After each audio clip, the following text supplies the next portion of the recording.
Today, I want to give you a little help on evaluating this year and getting ready for next year, and some of the things that you can be thinking about to really just make this go quick but be very helpful. So, this is going to be called a year in review process, and I really was thinking about what's been helpful for me over the last couple decades and learning from different people about this and trying to help one year stack on top of the previous year and take some of the things that have gone well and some of the learnings and build a better next year. So that's what this is about. I really came up with an acronym that I think will be helpful for us called R.I.P, Rest in Peace. The idea of putting to rest one year and really celebrating it and honoring it, but also being willing to go, let's move on to the next year. So the first thing that I want you to think about, maybe get your pen out right now and write down these words. The first word is reflect. To really do a good job of reflecting on this year is going to help you to build a better next year. And I've recently learned a couple of interesting tips. One tip was to go back through all your pictures from this year.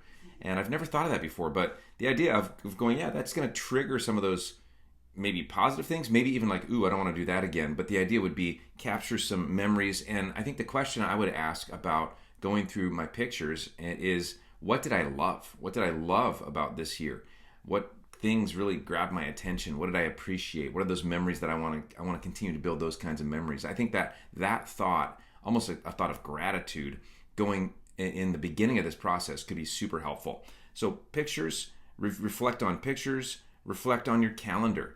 Look back at the big pieces of your calendar. This is just kindergarten level stuff for reviewing your year. But if you don't do it, you really miss out on remembering what you even did. What were the big things? What did you put a lot of your time into? So the idea would be looking at your calendar. What do I want to continue? What do I want to stop? And what do I want to start? Continue, stop, start. You might have had some things that you really liked and you want to make sure are in there. And there's some things you probably would look at, and I think all of us would, and go, yeah, I'm not going to do that again. I don't want to repeat that. So continue, stop, start is one way to look at your calendar. And then just overall, when you think about reflection, progress. Where did you make progress this last year? Think of goals. Think of maybe you set a goal and you hit it, or you got halfway there, and celebrate that. That's okay. And celebrate that. That's okay. I want you to think about 6 big things in your life this year that you could start to map out, and you could even use this as a way of reflecting on last year. I call it the big 6. This is my big 6. This is what I really am trying to progress in each year, and it's these 6 categories: faith, health, relationships, growth, impact, and money. And thinking about those 6 areas. So let's talk about faith for a second.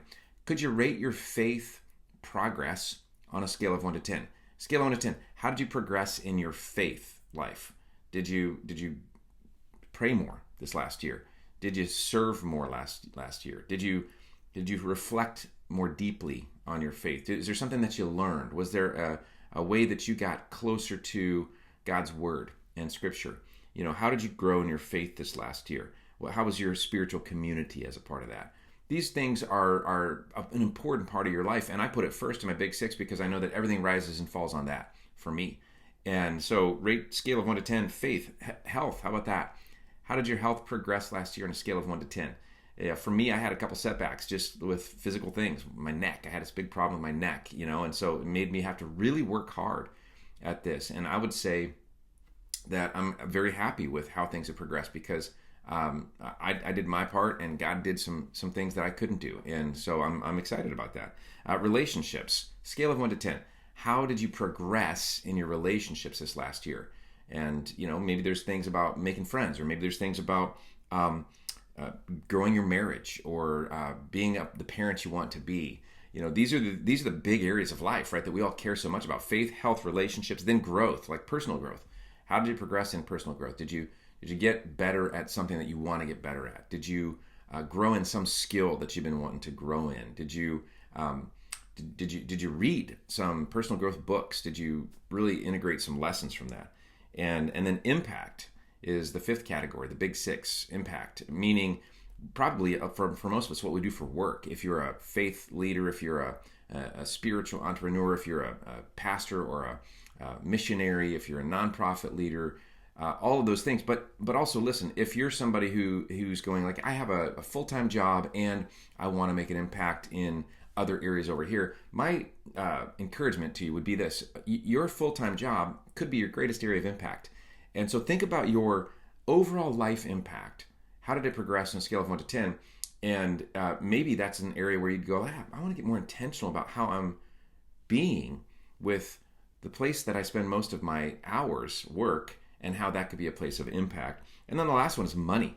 I think if we're followers of Jesus who are professional, paid to do ministry and be nonprofit leaders and things like that, sometimes this becomes an area that we overlook. And so how about your financial life? Scale of 1 to 10, how did that progress in this past year? I think just reflecting back on your progress can give you then some areas we're going to talk about in a minute where you're like, well, that one was really good. I want to keep doing that. But then over here, maybe there was something that dipped down and I want to really go to work on that. So then the I. So R is reflect. Again, R.I.P, rest in peace. But R really stands for reflect. I stands for integrate. And I want to talk about integrating your wins, okay? Because as you start looking through all the pictures and the calendar and the progress, I want you to be thinking about what are some things, some areas where I could give myself a high five, where I could go like, it went well. I did some things right, and I'm excited about that. I'm proud of that. So some wins. I'd say let's write down 10 wins from the last year. What are 10 big wins where you go like, hey, I got that yard project done I've been putting off, or I really progressed my marriage, or I really grew in this area, or I really saw this thing pop over into the next place. That's awesome. So what are some wins? And then what are some lessons?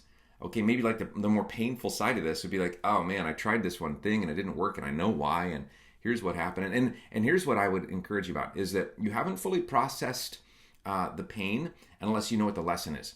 That's the power of pain, is that it teaches us a lesson. So if you had something painful or distasteful or negative happen this last year, you haven't processed it until you know what the lesson is. So keep processing it, even in this process, to integrate. Because if you can't integrate the lesson, the pain is unhelpful. You can help that pain be helpful. You can help those losses be helpful if you know what the lesson is. Because really, there is no such thing as failure unless you quit trying, right? I would say failure is awesome. I mean, when things don't go right, it's awesome if you can bring the lesson out of it. I like John Maxwell's quote, sometimes you win, sometimes you learn. And that's really true. So integrate the wins and the lessons. That's the I in this R.I.P. And then the P is plan. Plan ahead. Plan ahead a couple of things that are really, really important. First off, time off. Oh man, I hope you'll plan that first, that you know you're going to get some healthy time off. If you have a vacation package at your job, how much do you get and how much can you use? I realize that sometimes you go like, I can't afford to travel all of the days that I have off. That's fine. What are you going to use them for? But put those on the calendar first, because they say hard time drives out soft time. Hard time drives out soft time, meaning that everybody else's hard expectations for you, if you allow that to, it will drive out your soft time, like your vacation time, like your time off, like the things you want to do that are personal to you. So plan that time off. Plan your hopes and dreams. Like, I hope you have a page where you could just write out hopes and dreams. Don't let anything get in the way. Don't let anything talk you out of what these things could be. But just before you start trying to figure out how it's going to happen, what is on your heart that God has put there? And could you put those things down on a piece of paper so that you go, this is what I really want 2025 to be. What are your hopes and dreams for 2025? Man, in this last little bit of 2024, maybe you find some quiet time. Take an hour and just go on this one thing. What are your hopes and dreams? An hour is not too much. An hour would be great. What are your hopes and dreams for 2025 in all these areas and more? Write it down, because that's going to be what you really go back to all the time. And I'd say maybe put that in a place where you can see it more often, by your computer, on your mirror, something like that. What are your hopes and dreams for 2025? And then as you're planning, plan the big 6 that I mentioned. What goals could you put in those big 6 categories? Faith, health, relationships, growth, impact, money. What big goals could you put in there to go, well, hey, we want to start saving more, or investing. We want to start investing again. That would be a great one to do. The other thing about the big 6 would be put some things down in each category, like growth. I'm thinking about, what's your learning plan? We'll talk about that again in a second, but what's your learning plan? How could you go, well, here's some things I want to learn, so could I build a curriculum for that? Could I get some books on the list? Could I maybe go to a conference about that?